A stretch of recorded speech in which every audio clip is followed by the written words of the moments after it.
ओम शांति। आज के अनुभव सत्र में आप सभी का स्वागत है। अनुभव मोती नाम की ये सीरीज है जिसमें हम बाबा के अनन्य रत्न जो बहुत सुंदर अनुभवों की खान लेकर के हमारे पास आते हैं अनुभव सुनाने के लिए। तो जैसे हम गीत सुन रहे थे कि दिल से निकले बाबा हर पल जीवन हमारा बना दिया।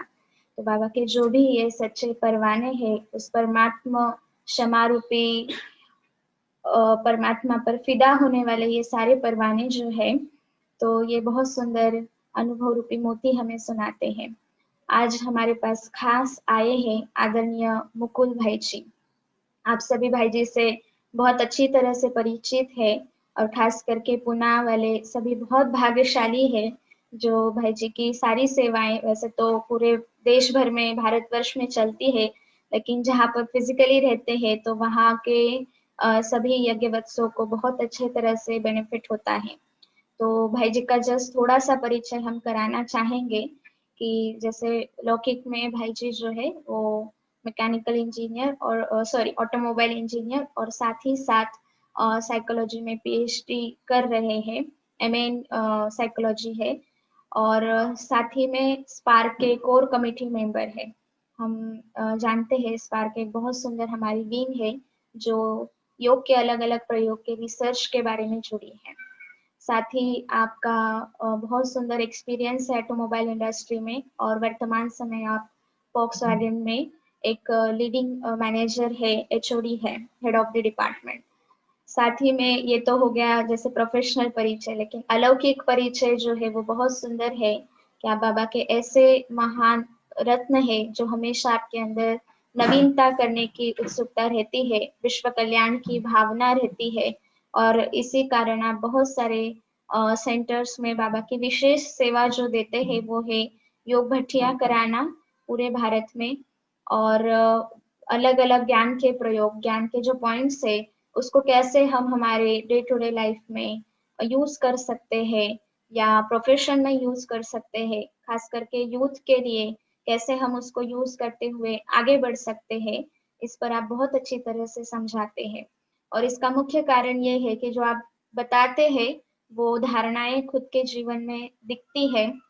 आपका बहुत टाइट शेड्यूल रहता है और हर समय चेकिंग करते हुए, चेंज करते हुए आगे बढ़ना और वो एक्सपीरियंस जो है वो शेयर करते हुए आपका बताना और इसीलिए वो सबको बहुत भाता है। हमारा एक विशेष सौभाग्य रहा हुआ है कि इस ब्राह्मण जीवन में आपका बहुत गाइडेंस मिला और साथ ही में सेशंस कराने के लिए और यहाँ पे सेंटर में छोटी छोटी बातों में कैसे हम बाबा का ज्ञान को यूज करते हुए हर पेपर से पास होते हुए आगे बढ़े, इसका विशेष गाइडेंस आपके द्वारा हमें मिला है।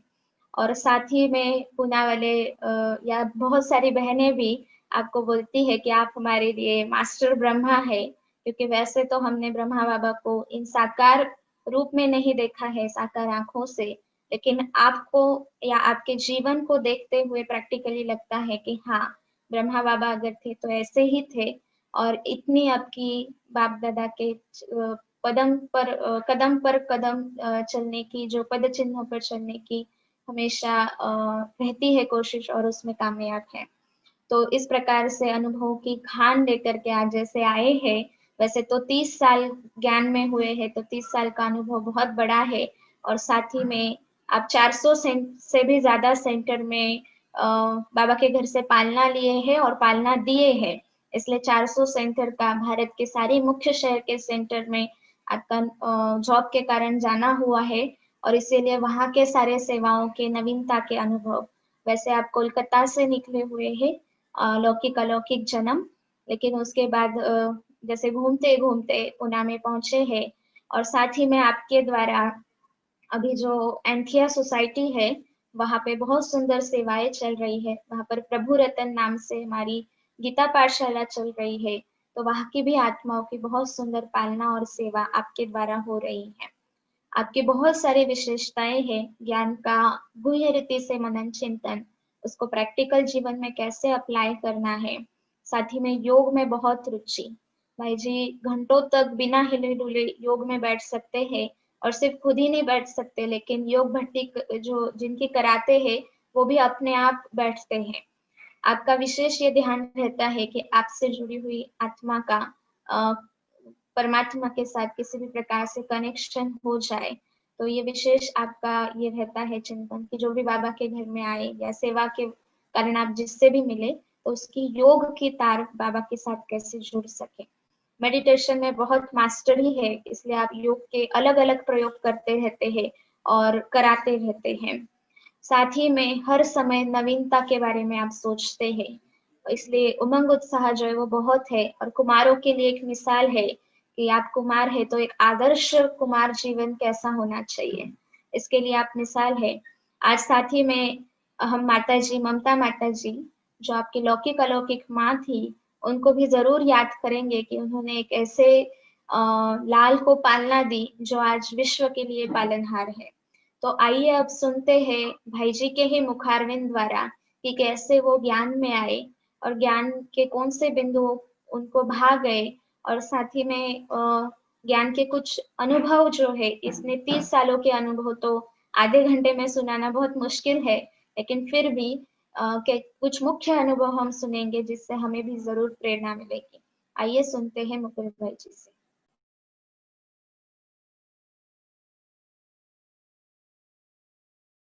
और उसके पहले लेकिन बाबा कैसे बच्चों को तैयार करते हैं, हम जो जो बातें सुनाएंगे उसको सुनते हुए आप अपने जीवन के अनुभव को भी कुछ उसी प्रकार से हुआ ही होगा, कुछ ना कुछ घटनाएं उसको भी को रिलेट कर सकेंगे और हम वो घटनाएं आपके सामने रखेंगे।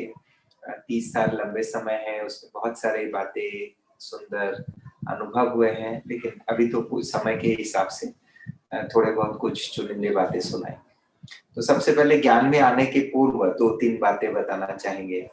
हम जिस परिवार में जन्म लिए हैं तो वो तो मांसाहारी परिवार था, नॉनवेज खाने वाले दोनों तरफ से, माताजी के तरफ से भी पिताजी के तरफ से भी। लेकिन जैसे हमारे 10 साल उम्र हुए और हम एक छोटा जैसे गांव जैसा जगह में वहाँ छुट्टी के दिन जाते थे हमारे नानी और नाना के पास छुट्टी बिताने। तो वहाँ वो जो कोमड़ी है उन सभी से हम खेलते भी थे और एक दिन उन्होंने उसको काटा, उसका सब्जी बनाया, उसका करी बनाया। तो हमें बहुत फील हुआ कि देखो जिनके साथ हम खेल रहे हैं उनको भी तो कष्ट होता होगा, हम अपने टेस्ट के कारण क्यों खा रहे हैं। और उसी दिन से हमने कहा नहीं, हम आज नहीं खाएंगे। हमें नॉनवेज पसंद भी था काफी, परंतु उस दिन हमने बोला नहीं नहीं खाएंगे। तो हमारे नानी जी जो थे वो बहुत उच्च कोटि के ऐसे विचार वाले थे, तो उन्होंने समझा इनको कुछ फील हुआ होगा, तो उन्होंने हमें जबरदस्ती नहीं की। लेकिन दूसरे अरे खाओ, तुमको तो पसंद है, खाओ, ये कहने लगे। तो नानी बोले नहीं नहीं, उनको अच्छा नहीं लग रहा होगा, ठीक है कोई बात। और उसके बाद से बिल्कुल ही हम नॉनवेज छोड़ दिए, जबकि हमारे घर वाले खाते थे, माताजी पिताजी, लेकिन हमारे लिए वो अलग बनाते थे। तो देखिए हमें तो ज्ञान 20 साल की उम्र में मिले 1990 में, लेकिन 1980 से बाबा कैसे बच्चों को तैयार करते हैं अन्न शुद्धि और इन चीजों का। हम बचपन में सोचते थे कि हम कौन सी भगवान को मानते थे, बचपन में एकदम छोटे में। तो हमने देखा कि हम ये जो शंकर हैं तपस्या करने वाले, उनको हमें बहुत पसंद था शुरुआत में। और फिर कुछ दिन के बाद बिल्कुल ही शंकर को पसंद नहीं था। तो ये चेंज क्यों हुआ, हम सोचने लगे कि ये क्या हुआ। पहले तो शंकर जी को बहुत पसंद था, तपस्या करने वाले, घर में फोटो भी रखे थे। फिर सडनली एक दिन शंकर को निकाल दिए, तो घर वाले भी थोड़ा सोचे क्या हुआ, इनको इतना प्रिय है तपस्या करने वाले ये शंकर जी, उनको तो शिव शंकर एक ही लगता था ऐसा।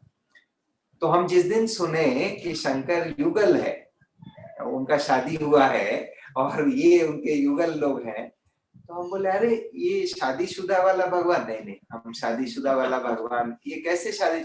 अच्छा, पवित्रता का मीनिंग क्या है वो भी मुझे पता नहीं था, ब्रह्मचर्य का मीनिंग क्या है वो 4-5 साल के बच्चे को क्या पता होगा। लेकिन जैसे ही हमें पता चला कि नानी ने बताई, देखो ये जो है ना पार्वती, ये शंकर के मिसेस है, मिसेस, ये शादीशुदा वाला है शंकर। हाँ हाँ, अच्छा नहीं ठीक है, तो फिर ये फोटो निकालो। तो हमने फोटो निकाल दिया। तो लेकिन हमें ये समझ ही नहीं था कि कहाँ से, क्योंकि पवित्रता क्या है, ब्रह्मचर्य क्या है, शादीशुदा और ब्रह्मचर्य का डिफरेंस क्या है, कुछ भी पता नहीं। तो 4 साल के बच्चे को क्या होगा, लेकिन शंकर जी को हमने रिजेक्ट कर दिया। फिर आप दूसरे देवताओं का फोटो ढूंढने लगे, कौन बिना शादीशुदा वाला कौन सी देवता है। फिर देखा गणेश, हाँ ये ठीक है, ये पशु जैसा शक्ल है, ठीक है। और इनका कोई है क्या शादीशुदा वाले, आप पूछते थे तो बोलता है हाँ ये केले का कुछ वो झाड़ है, ऐसे दिखाते थे, इनके साथ शादी, हाँ इनके साथ, मनुष्य के साथ नहीं हुआ ना, केले का झाड़, ठीक है चलेगा। तो ऐसे कुछ शास्त्र में कहावत है, केले का झाड़ के साथ गणेश जी का शादी हुआ, ऐसे टाइप की कुछ कहानियां हैं। तो बाबा कैसे खान पान की शुद्धता हो या पूर्व जन्म के मान्यता के आधार से पवित्रता के प्रति जो लगन है, तो वो बचपन से कैसे धीरे धीरे ज्ञान में आने के पहले से ही उजागर होते थे। तो फिर जब 1990 में ज्ञान प्राप्त होने वाली जो वर्ष है, पूर्व भारत में सबसे बड़ा जो त्योहार है वो नवरात्रि का त्योहार है। और नवरात्रि में भी जो दुर्गा पूजा जिसको कहते हैं, अम्बे का जो पूजा होता है, वो छठे दिन से घट स्थापना, छठा दिन 10वां दिन दशहरा तक काफी बड़े रूप से मनाया जाता है। उसका पैमाना काफी बड़ा होता है, वो आप टीवी वगैरह में देखे होंगे किस एक स्टैंड में होता है, बहुत ही विशाल रूप से मनाया जाता है। तो उस समय सेलिब्रेशन का माहौल चल रहा था, लेकिन 1990 में समहाउ मुझे बिल्कुल ही खुशी नहीं थी। हम युवा थे, 20 साल उम्र वाले, इंजीनियरिंग पढ़ रहे हैं और नवरात्रि के समय है, घर में सब छुट्टी में लोग हैं, माता पिता भी घर में है, लेकिन वो आनंद की अनुभूति नहीं हो रही। तो हम बहुत उदास फील कर रहे थे कि हमें, तो फिर हमने जो नवरात्रि के मंडल होते हैं वहां गए और देवी के सामने खड़े होके हम खूब रोना जैसा आया। हम प्रार्थना किए कि देखो आपने हमें 20 साल तक कुछ अनुभूति तो नहीं कराया आपने, तो इस बार नवरात्रि में आप जरूर हमें हमारी आश को पूरा कर दो। और आश क्या थी कि हमें मोक्ष चाहिए, या हमें कोई ऐसे गुरु दिला दो जो हमें मोक्ष का ट्रेनिंग दिलाएगा। मोक्ष तो एक दिन में नहीं होगा, लेकिन उसके लिए जो ट्रेनिंग है वो कम से कम गुरु तो मिल जाए, जिसको इनिशिएशन कहते हैं भारतीय संस्कृति में, जिसको दीक्षा कहते हैं। और ऐसे तो बहुत सारे आसपास में गुरु लोग थे, लेकिन हमें वो गुरु पसंद आना चाहिए जिनसे हम दीक्षा लेंगे, वो इम्पोर्टेंट था। वो नाम सिर्फ होने से नहीं होगा, लेकिन उनको देख के पसंद आना चाहिए। अगर ठीक लगे, हमें लगे तो ही हम लेंगे, नहीं तो ऐसे नहीं कि वो बहुत फेमस गुरु है जाओ, ऐसा नहीं। तो हमने वो देवी जी को मूर्ति के सामने हमने बहुत प्रार्थना की, आंखों से आंसू टपक रहे थे कि हमें टीचर दिलवाओ, टीचर मतलब गुरु दिलवाओ अच्छी वाले कोई, ताकि हमारा मोक्ष का तपस्या शुरू हो जाए। तो फिर हम घर लौटे मंदिर, वहां से वो जो माता जी बोली क्या आज देर हुआ, हम लोग बोला नहीं, हम मंडप पे गए थे। तो माता जी को तो पता था कि हम ढूंढ रहे हैं, और कई बार रिलेटिव्स आते थे तो माता जी बोलती थी कि वो कुछ ढूंढ रहा है, उनको मिल नहीं रहा है इसीलिए ढूंढ रहा है। तो रिलेटिव सोचते थे क्या ढूंढ रहा है, कोई लड़की ढूंढ रहा है क्या। माता जी हंसती थी, बोलती थी नहीं, उनको उनको गुरु चाहिए, वो गुरु ढूंढ रहे हैं। गुरु है ना, उधर एक है, ये बाबा है, उधर फलाना सत्संग है, बड़ा उदासीन अखाड़ा है, उधर कहीं चले जाओ, ये कलकत्ता में कहीं ऐसे गुरु है। नहीं, उनको थोड़ा योग वाले कोई गुरु चाहिए। तो उस समय उसी दिन शाम को हम कहीं बाहर गए हुए थे और अनाउंसमेंट हो रहा था, आइए झांकी देखिए, चैतन्य झांकी, इस प्रकार से अनाउंस हो रहा था। हमें किसी को भी पता नहीं था कि हमारे घर के 2 बिल्डिंग के बाजू में एक विशाल बिल्डिंग हुए थे, उसमें वहां सब एरिया बंगाली का है, बंगाली और मारवाड़ी लोग रहते थे, लेकिन वहां कुछ अलग लोग आए थे, सफेद पोश वाले, और पूरा बिल्डिंग में कुछ ऐसे गॉडली म्यूजियम ऐसे कुछ लिखा हुआ था। तो वहां से अनाउंस हो रहा था, आइए चैतन्य देवियों की झांकी देखिए। तो बंगाली में चैतन्य देवी को जयंतो ठाकुर कहा जाता है। ठाकुर मतलब जानते हैं, भगवान को ठाकुर कहा जाता है, और जीवंत को जयंतो, चलती भाषा में जयंतो कहते हैं। तो माता जी ने बोली देखो कुछ चैतन्य दुर्गा जयंत ठाकुर की जो अनाउंसमेंट होते जाओ देख के आओ। तो मम्मी ने बताई, हम बोला अच्छा। फिर उन्होंने कहीं अनाउंसमेंट के दौरान उन्होंने राजयोग शब्द का इस्तेमाल किया, आइए राजयोग की झांकी देखिए। माता जी को सुनाई दी वो खाना पकाते हुए। उन्होंने बोला अरे तुम राजयोग ढूंढ रहे थे ना, क्योंकि विवेकानंद के हमारे पहला गुरु तो विवेकानंद है। स्वामी विवेकानंद के जितने भी किताबें हैं और शंकराचार्य की जो किताबें हैं, गीता जो है उसको हम खूब पढ़ते थे। और तो विवेकानंद का जो 4 योग के बारे में वर्णन है आप सभी जानते हैं, राजयोग, भक्ति योग, ज्ञान योग और ये जो 4 योग है, कर्म योग, 4 किताबें भी हैं विवेकानंद का। उसका बंगाली वाला जो किताब है खास, तो वो हम पढ़ते थे काफी और अंडरलाइन करके ये करके स्टडी करके रखते थे। और माता जी हर हफ्ता कुछ ना कुछ बुक्स ले आती थी योग के, साधकों के जीवनों के और साधक के अनुभव के। और उस टाइम हम अभी सोचते हैं कि ऐसे ऐसे किताबें हम पढ़ते थे जो उस एज में तो हमें अभी समझना मुश्किल होगा वो किताब अगर हम हाथ में लेके उठाएं। विवेक चूड़ामणि बोल के एक किताब है और श्यामाचरण लाहिड़ी बोल के एक योगी है, योगीराज श्यामाचरण लाहिड़ी, उसके अनुभव के डायरी की किताब है। अब वो तो बहुत एडवांस किताबें हैं, वो हम कैसे वहां पढ़ते थे और क्या समझते थे भगवान जाने, लेकिन बाबा को आध्यात्मिकता के ओर लेने होंगे। तो फिर वो जैसे ही राजयोग हमने सुना तो हमने तुरंत वहां गए और देखा कि वो वहां वो प्रदर्शनी के सब झांकी उद्घाटन का तैयारी हो रहे थे। फिर हमको वहां एक बुजुर्ग भाई थे धोती पहने हुए, वो बोले अच्छा आप लोग अभी जाओ, आप लोग अभी झांकी के सामने खड़ा हो जाओ, हम एग्जीबिशन देख रहे थे। तो हमको वहां से हटाया और हमारे साथ एक बुजुर्ग भाई, बूढ़े 60-65-70 साल के, तो कुछ प्रश्न है तो बट उन्होंने जो भी है समझाया। फिर बोला कि आप एक काम करो, आपको समझना है ना, आप कल सुबह आओ, समय रहेगा वहां। तो अगले दिन जब हम गए तो वहाँ एक होम्योपैथी डॉक्टर बैठे हुए थे, बाबा के बच्चे, पुराने बच्चे हैं, और उन्होंने हमें समझाया। तो हमने उनको पहला क्वेश्चन पूछा कि देखिए जी हमें मोक्ष मिलेगा। पहला क्वेश्चन, 3 क्वेश्चन था। और दूसरा क्वेश्चन है यहाँ वो योग सिखाएंगे ना, हठ योग, तो ट्रैक सूट पहन के आऊं या हाफ पैंट पहन के आऊं, कौन सा ठीक रहेगा योग करने के लिए। और तीसरा हमने पूछा अच्छा वो लघु प्राणायाम आप सिखाएंगे ना हमें।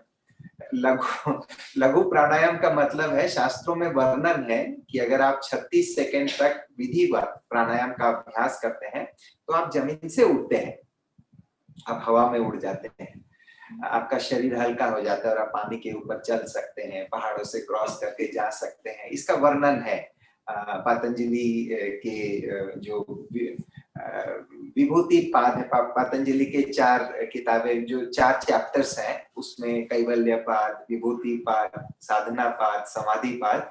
उसमें विभूति पाद में ये वर्णन है प्राणायाम का महत्व और उससे क्या फायदा होता है। हमने बोला डॉक्टर साहब वो उड़ने वाला वो सिखाएंगे ना, उसका ट्रेनिंग स्टार्ट हो जाएगा ना कल से। अब डॉक्टर धर्म संकट में पड़ गया कि वो वाला प्राणायाम सिखाएंगे ना गुरुजी। तो डॉक्टर समझा कि इसको अगर हम ना बोलेंगे कि भाई ये हठ योग है, इससे कोई भगवान नहीं मिलता, ऐसे अगर बोल देंगे ये लड़का को, ये तुरंत उठ के चले जाएगा। और अगर हम बोलेंगे हाँ सिखाते हैं तो भगवान के घर में बैठ के झूठ बोलना होगा। तो ये डॉक्टर जो है ये मद्रासी स्टाइल से अपना सर को हिला, आइए सब हो जाएगा, आ जाइए, सुनिए, आइए आते रहिए, हाँ खाना कम खाना, ऐसे आइए स्नान वगैरह करके फ्रेश कपड़ा पहन के, हल्का कपड़ा पहन। बोला हाँ हाँ हम एक्सरसाइज का कपड़ा पहन। बोला नहीं नहीं एक्सरसाइज का नहीं, आप हल्का कलर का थोड़ा आ जाइए आ जाइए। हम फिर से पूछे अच्छा वो प्राणायाम वाला ठीक से होगा ना। तो बोला आप आइए ना, पहले दिन तो आइए, फिर सब बताएगा आपको क्या क्या है, वो सारे आगे बता। बोला अच्छा आगे मतलब सिखाएंगे, ठीक है। उसके बाद तो हम चले गए और हम रोज देख रहे हैं कितना बजे शुरू होगा, कितना बजे शुरू होगा। तो जिस दिन शाम के टाइम पे प्रोग्राम थे, ये पहला अनुभव रहा हमारा। जैसे ही उस रूम के अंदर हमने घुसा, हमें अपना इमोशंस को कंट्रोल करना पड़ रहा है अभी।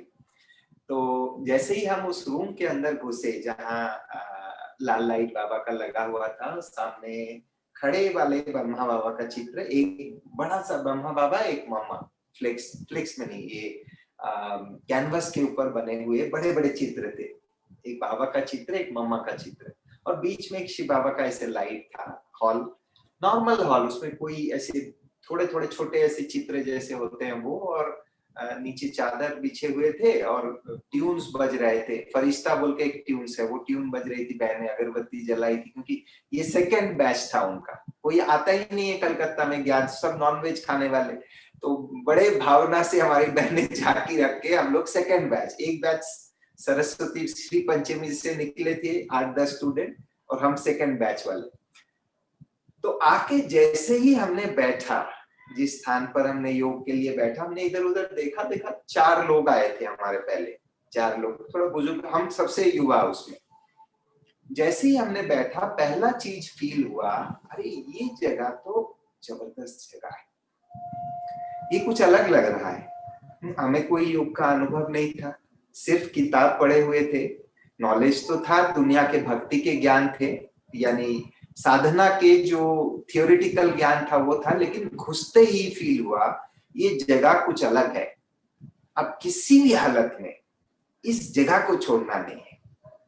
जैसे साधक होते हैं, उसका एक सिद्धि का स्थान होता है, तो वो स्थान को किसी भी हालत में साधक छोड़ते नहीं है, उस तपस्या उस स्थान पर करते हैं। तो हमें घुसते ही ये फील हुआ, ये जगह जो है, ये जगह, ये तो कुछ अलग लग रहा है, बहुत डिस्टिंक्ट फीलिंग था, बहुत डिस्टिंक्ट फीलिंग।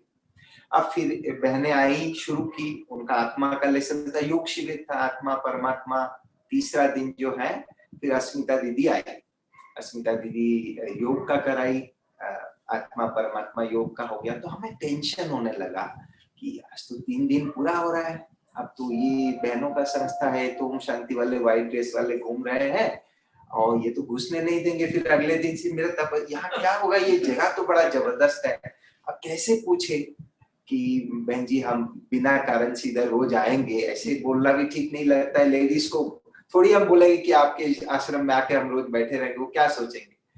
तो हमें बहुत टेंशन होने लगा कि आज तो तीसरा दिन हो जाएगा, अब कैसे बोले। तो फिर बहन जी धीरे से मुस्कुरा के संदली पे बैठ के कहती है, अच्छा आप में से जो ज्ञान शिविर करना चाहते हैं उनके लिए और 4 दिन होगा, तो कौन कौन आना चाहते हैं। जैसा ही ये सुना हमने,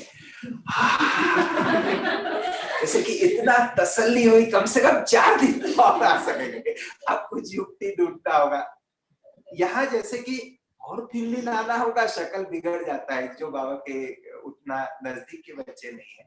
लेकिन यहाँ हमें टेंशन हो रहा था कि एंट्री पास हमें और कुछ दिन के लिए मिल जाए।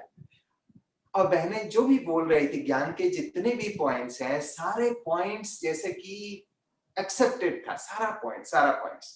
सिर्फ उसमें जो 3 लोक वाला चित्र है, उस चित्र में हम मोक्ष चाह रहे थे, क्योंकि मुक्ति, मोक्ष, आत्मा लीन हो जाएगा, मोक्ष, अद्वैतवाद में विश्वास रखते थे, और मोक्ष चाहिए था। तो ये सब जन्म भ्रम माया, ये सब से तो हमें छुटकारा पाना है। और दीदी कह रही है नहीं, इधर से परम धाम से तुम नीचे आए हो, फिर से परम धाम जाओगे, और फिर से 5000 साल का ड्रामा। तो ये 5000 साल और मोक्ष मिलने वाला नहीं है। मतलब मोक्ष ठीक है, जब मिलने वाला है ही नहीं तो ठीक है, यहीं बिता लेंगे, वो तो ठीक है, लेकिन ये 5000 साल कैसे। तो ये 2 सिर्फ क्वेश्चंस थे, बाकी ईश्वर के बारे में, आत्मा के बारे में, जैसे कि सारी चीजें स्वीकार होती गई। तो ये पहला अनुभव रहा कि जिस स्थान जो आपके जन्म का मुहूर्त है, जहां आपका आध्यात्मिक इनिशिएशन होना है और जिनसे होना है, उस स्थान पर जब आप पहुंचते हैं तो अलग कुछ घटनाएं होती है। घटना मतलब बाहर की घटना नहीं, आपके अंदर की घटना। उस चीज को आप याद करेंगे, देखेंगे उस दिन, उस पल, उस समय जो ड्रामा अनुसार एक्यूरेट है, तो वहां का वाइब्रेशंस कुछ अलग होता है। और वो आपके बाजू में बैठा हुआ व्यक्ति उसको फील करेगा जरूरी नहीं है, परंतु आपका उस दिन दीक्षा हो रहा है, तो आपका इनिशिएशन, आत्मा की जो ज्योत जगानी है, बाबा को जिस विधि से जिस समय जगानी है, वो बहुत सुंदर तरीके से जगते हैं। तो ये इसीलिए पहला जन्म के समय बहुत इंपॉर्टेंट है। और वो जन्म एक ही बार हो सकता है। आप बोलेंगे बहन जी चलो अभी वो जन्म ठीक से नहीं हुआ, अब हम दोबारा जन्म लेंगे, ये हो सकता है क्या? ये नहीं हो सकता। इसके लिए कोर्स जब किसी को कराया जाता है तो बहुत प्यार से कराया जाता है। अच्छा, तीसरा अनुभव था क्विकली कि हमारा पहले नौकरी, उसके बाद इंजीनियरिंग पढ़ रहे थे, पढ़ाई के बाद हमारा दक्षिण भारत मद्रास में पोस्टिंग हुए, आज से लगभग 29 साल पहले। और मद्रास में जब हम गए तो वहाँ पहले दिन जब हम मुरली क्लास में पहुंचे तो हम देख रहे थे कि हम कभी भी भाई को संदली पे बैठे हुए देखे नहीं थे।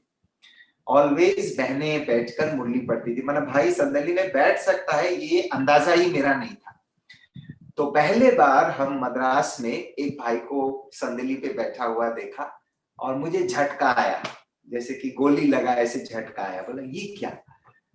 मद्रासी बोल रहे थे और लुंगी पहने हुए थे। लुंगी समझते हैं? हाँ, धोती को खुला अवस्था में जैसे लुंगी होता है वैसे लुंगी पहनकर वो बैठकर थोड़ा थोड़ा ट्रांसलेशन कर रहे थे। मैं तो मतलब मैं शॉक्ड हो गया। मैं जैसे कि ये होता है ना जैसे कोमा में चले जाते हैं, मैं आंख खुला रहा और मैं 40 मिनट कोमा में ऐसे बैठा रहा। मेरा कुछ मुरली कुछ तो समझ में भी नहीं आया, सो मैं कोमा शॉक में था। ऐसे मुझे झेलना होगा अभी, और कितना दिन मुझे मद्रास पोस्टिंग है वो भी बोला नहीं था, तो ये मुझे झेलना होगा, तो मुझे शॉक हो गया। फिर मैं धीरे से बाजू वाले कोई कुमार जैसा कोई बैठा था, मैं बोला भाई ये मुरली कौन पढ़ रहे हैं? ऐसे ही पढ़ते हैं क्या? बहने नहीं है क्या? कुछ बहने हैं परंतु इवनिंग में भाई पढ़ता है। हम बोला अरे बाप रे, मतलब मैं रोज शाम को ही ऑफिस आऊंगा सुबह 6:30 बजे, सो शाम को ये हमें इसको झेलना पड़ेगा रोज, और 2 साल 3 साल में तो खत्म हो जाऊंगा। मैं सोचने लगा कि नहीं, अभी बाहर जाके पीसीओ से वो कंट्रोल करते हैं घर में कि हम नौकरी छोड़ के आ रहे हैं, मुझसे नहीं होगा, ये तो ज्ञान तो चौपट हो जाएगा। हमारी बहनें किधर सो गया।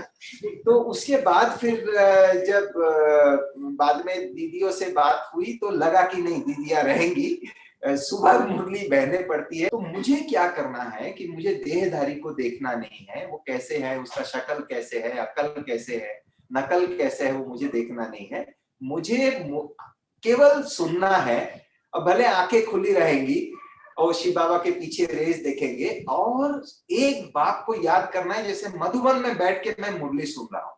तो मैं मधुबन उस टाइम ओम शांति भवन था, तो ओम शांति भवन को मैं विजुअलाइज करता था मुरली सुनते समय, उड़ जाता था, मतलब फुल अटेंशन जो है एक उस मुरली में लगा। उससे मुझे बहुत फायदा हुआ कि क्योंकि आजकल मैं कई बार देखता हूँ, मुझे ये शब्द बोलना भी हमारे बड़ी बहन ने मना की थी, देखो मुरली बाबा की चीज है, कौन पढ़ेगा, ये कभी भी तुम्हें नहीं बोलना चाहिए।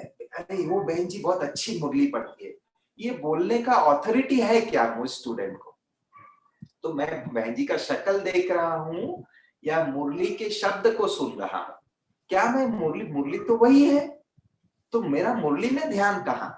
तो वहां से प्रैक्टिस शुरू हुई, और मद्रास में मैं 14 महीना रहा, तो उसमें तो एकदम कूट कूट के प्रैक्टिस हो गया कि कोई भी मुरली पढ़े, किसी भी भाषा में मुरली पढ़े, किसी भी हालत में मुरली पढ़े, हमारा ध्यान मुरली के समय अब किधर भी नहीं जाएगा। इधर कोई मर जाए तो भी नहीं जाएगा, और इधर कोई गिर जाए तो भी ध्यान नहीं जाएगा। अगर आप पूरा पढ़े हैं, बाबा केवल हमारे लिए मुरली चला रहे हैं, बाजू में कौन है क्या कर रहे हैं उससे कुछ लेना देना नहीं। मेरा सर इधर से इधर नहीं होगा, जैसे ये होता है ना घोड़े भागते भागते समय उसके आंख में ऐसा डालते हैं, तो मुरली के समय पूरा आंखें खुली रहेगी। लेकिन ये अभ्यास बाबा 14 महीना जो है एकदम परफेक्ट जबरदस्त करा। और उसके बाद फिर हमारे दूसरे स्थान पर ट्रांसफर हुए। अब 2 घटना आपको और जल्दी बता देते हैं। बाबा किसी को अगर कोई चीज सिखाना है तो किसी भी हालत में वो आपको वो चीज प्राप्त हो जाएगा। आप ये कभी भी नहीं सोचिए कि हमें कौन सिखाएगा, ये चीज कहाँ हमें मिलेगा।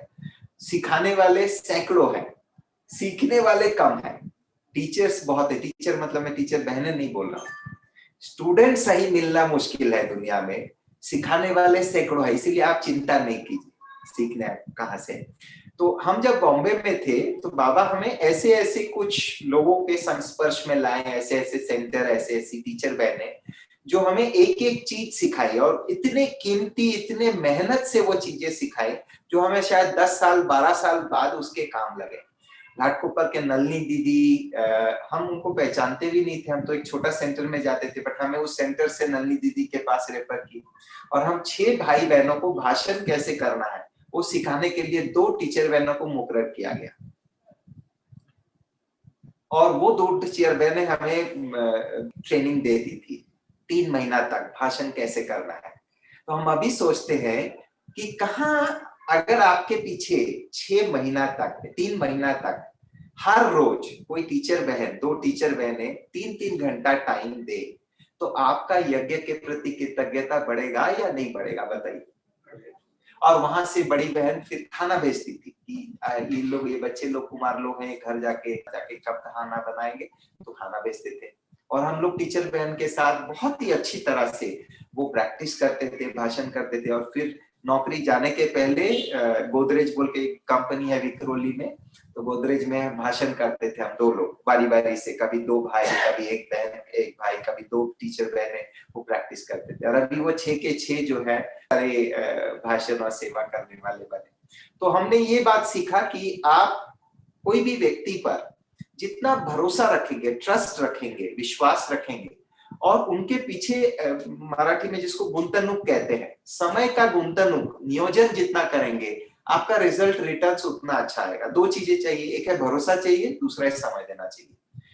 आपके पीछे जो समय लगाएगा, आपका नेचुरली उनके प्रति कृतज्ञता, बाबा के प्रति कृतज्ञता बढ़ेगा। तो ये चीज हमने सीखे। और लास्ट एक अनुभव छोटा सा, हमारे माताजी, लौकिक माताजी जो ज्ञान में चलती थी, तो वो जब शरीर छोड़ी तो हमारा माताजी के साथ बहुत लगाव था, परंतु हम उनके जीवन में देखे हैं कि उनका स्नेह बहुत ज्यादा था, पर स्नेह के साथ वो शक्ति स्वरूप भी उतना ही थी। तो परंतु ये डिस्कशन कभी नहीं हुआ था। उनका शक्ति स्वरूप तो हम देखे थे कई बार, दुनिया के साथ डील करते समय माताजी के शक्ति स्वरूप भी देखे थे। तो वो ऑलवेज स्नेही तो थी ही वो, परंतु वो चीज, हम तो स्नेह का स्वरूप ही उनको देखे थे, बाहरी शक्ति स्वरूप का अनुभव किए थे। परंतु जब वो शरीर छोड़ी तो हमको ये अनुभव हुआ कि स्नेह और मोह में क्या अंतर है। जब अंतिम उनका 10-15 दिन और चिंचवट सेवा केंद्र से कई भाई बहने और हमारी बहनों का बहुत अच्छा सहयोग मिला, क्योंकि उनको हर 2 घंटा में खाना खिलाना था, क्योंकि वो कोमा में थी, बेहोश थी लास्ट 15-16 दिन। तो भाई बहने कुछ न कुछ बना के 2-2 घंटा में वो प्रिस्क्रिप्शन के हिसाब से खाना बना के देना। तो वहां पे जब उनको कार्डियक अरेस्ट हुई तो हम वहां पे थे, खड़े थे, और कार्डियक अरेस्ट कंडीशन में जब 20-25 मेडिकल टीम उनको देख रहे थे, तो हम फील कर रहे थे मेरा क्या हो रहा है शरीर के अंदर। और हमने जैसे ही अपने आप पर कुछ पल के लिए एकाग्रता को केंद्रित की, देखा हमारा हाथ और पैर सारे चीजें कांप रहे थे, ऐसे ऐसे ऐसे ऐसे करके कांप रहे थे। मतलब बाहर से देखने से कोई फील नहीं होगा, हम जैसे कि थर थर थर, कोई पशु डरा हुआ होता है तो कैसे होता है, इंसान भी डर से कांपते थे ना। हम केवल उस कांपने पर अपने ध्यान को एकाग्र किया एक पल, और जैसे ही हम ध्यान को केंद्रित किए, तुरंत सारा शरीर का कांपना रुक गया। और हमने सोचा कि ये स्थिति को तो हम झेल नहीं पाएंगे, ऐसे दुख की स्थिति है, कोई शरीर छोड़ने जैसा। हमें पता नहीं था कि वो 17 दिन रहेगी। हमने सोचा तो ये तो अभी शरीर छोड़ रही है, तो शरीर छोड़ना को हम झेल नहीं पाएंगे, तो हम क्या करें। तो हम साक्षी बन जाए, शरीर से हम ही खुद अलग हो जाए, तो हम उनका शरीर छोड़ने में हमें दुखी नहीं होगी। तो हम उस पल साक्षी हो गए।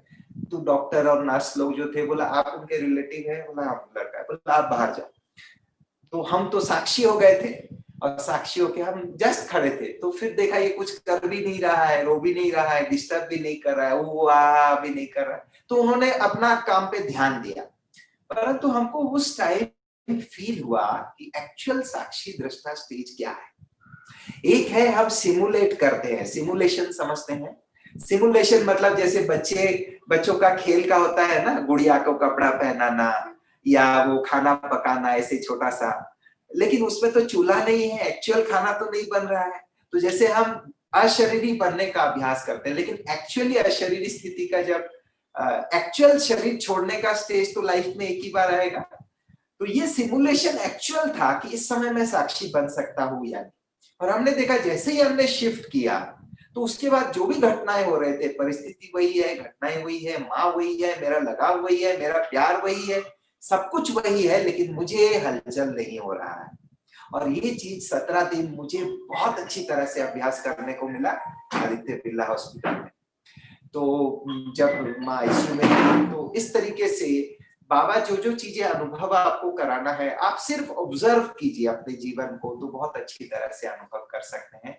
और निश्चय हमारा बना रहे ब्राह्मण परिवार के साथ, और नशा बना रहे तो हम बहुत अच्छी तरह से प्रोग्रेस कर सके। दीदी हमें चांस दी आप सभी के बीच में आके सुनाने के लिए, इसीलिए बहुत बहुत थैंक्स। ओम शांति।